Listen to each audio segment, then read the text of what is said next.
Hey, what's going on, guys? Welcome back to Hybrid Movies, episode 61. I'm your host, as always, Nick, and I'm joined by Michael. Hey everyone, how's it going? Glad to be back on another episode of Hybrid Movies. We got some good topics, and I hope you got your cups of tea and coffee and enjoy this episode. And your booze and your green and all that, yeah. And we got James, everything. too.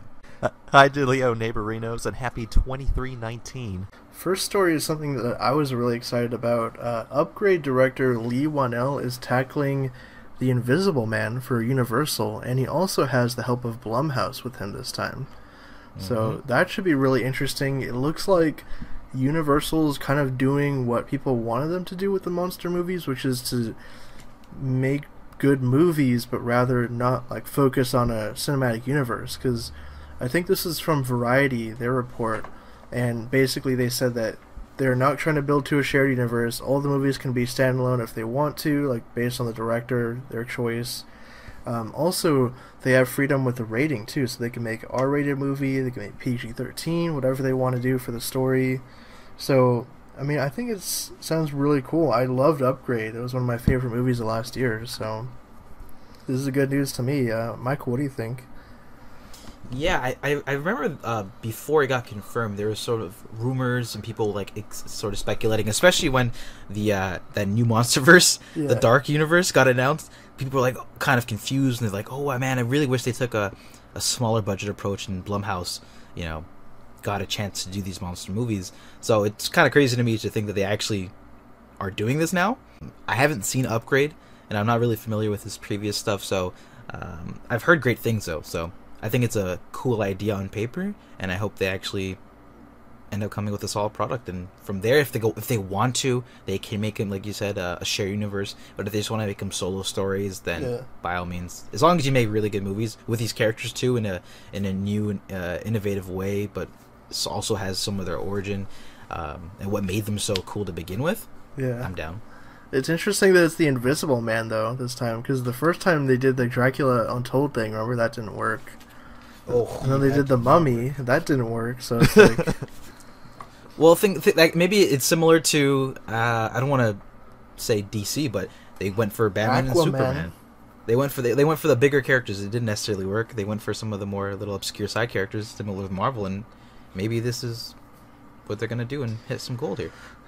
Yeah, I think it could work. I think people also would like to see Frankenstein's monster back, and Wolfman, and I think I mentioned in another thing that Creature from the Black Lagoon probably isn't on their list anytime soon, just because they did Shape of Water recently. It's kind of similar. Yeah, I was going to say the same thing. And I feel like that movie probably had an impact on them wanting to do this smaller universe. Right? They see it won an Oscar first of all, but it was a great film, made a good amount of money. So they're like, oh shit, why don't we do this? And it's Blumhouse, so, I mean, they're pretty decent most of the time. I mean, every now and then Blumhouse puts out a movie like Truth or Dare. It's just, like, complete awful. Oh, yeah. But, I mean, actually, I didn't like Halloween either, so there's two strikes for me with Blumhouse. Yeah, I'm with you there. I was not a fan of Halloween.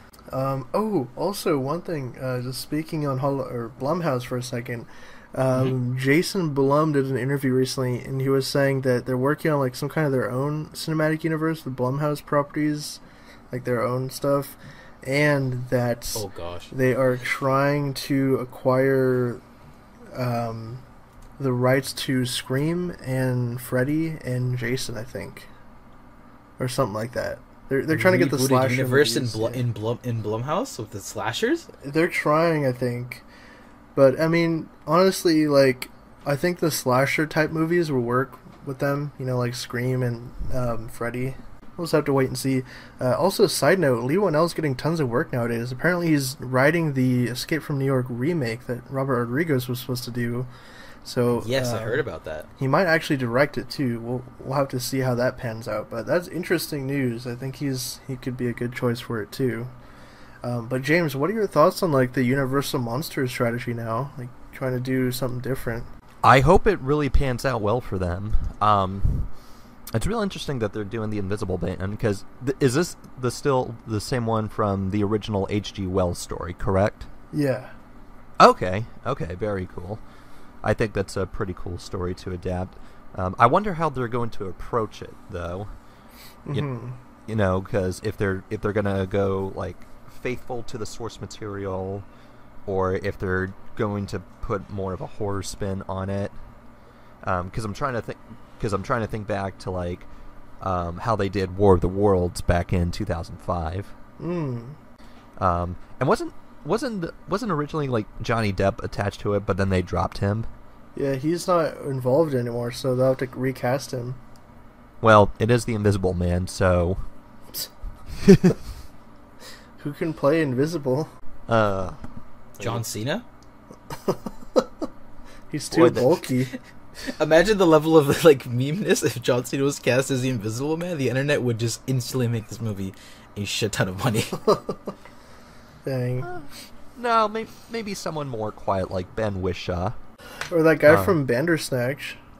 What was his name? Yeah. The dude with the glasses and the blonde hair and everything. But yeah, I think Invisible Man's a cool movie for them to do.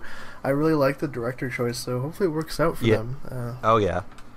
Yeah, because, like, you know, I didn't see Upgrade, but my brother actually went to go see it. I guess the director was, like, doing promotional screenings across the country, and my brother, because he's with the DC stunt group, he and his group got to go to a screening, and I think the director was actually there to like promote it, which was pretty cool.